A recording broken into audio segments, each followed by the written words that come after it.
Bonjour à tous, nous sommes le dimanche 25 avril, dimanche du Bon Pasteur.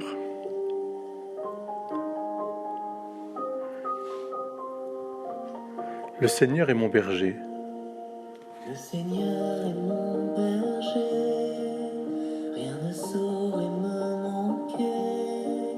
Sur des prés d'herbes fraîches, il me fait reposer. Ce psaume si célèbre qui nous ramène à l'image ancestrale du pasteur nous fait comprendre aussi que ce dimanche du Bon Pasteur, c'est une invitation à prier pour d'abord nos évêques, en particulier le pape François, et puis notre évêque diocésain. Ici à Carpentras, nous n'avons pas encore d'évêque diocésain, mais ça ne serait tardé, et nous prions déjà pour lui.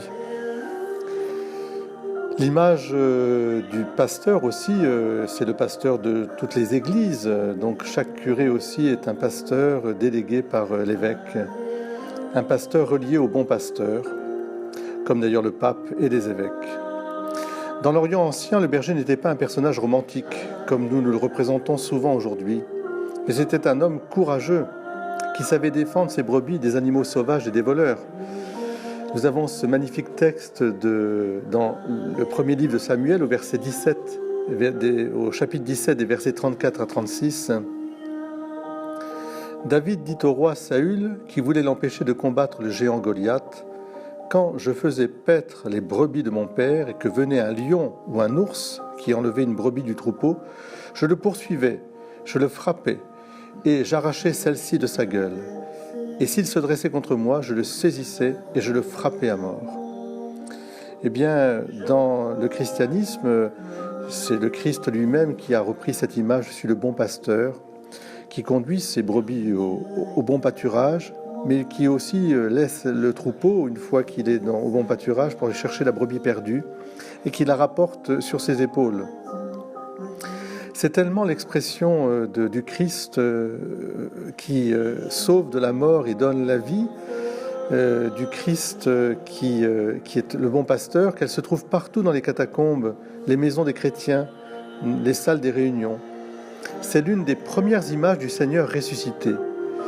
Et notre pratique pastorale a pris son nom de cette représentation du Seigneur, le pasteur de son peuple.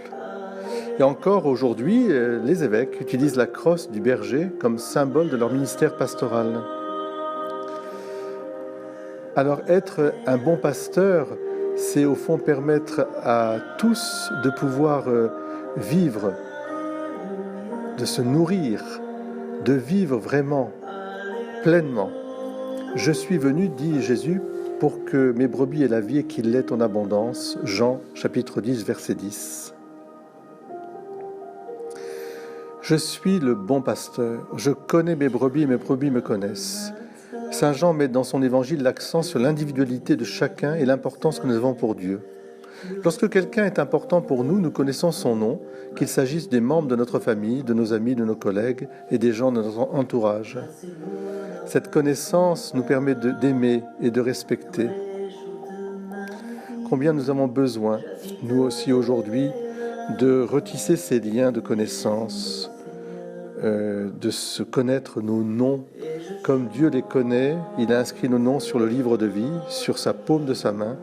Il nous connaît et il ne veut que personne d'entre nous ne soit exclu de cette connaissance.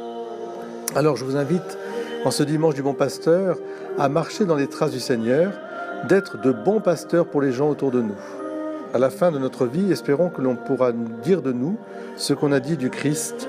Il a passé sa vie à faire du bien et à aider les autres à avoir la vie en abondance.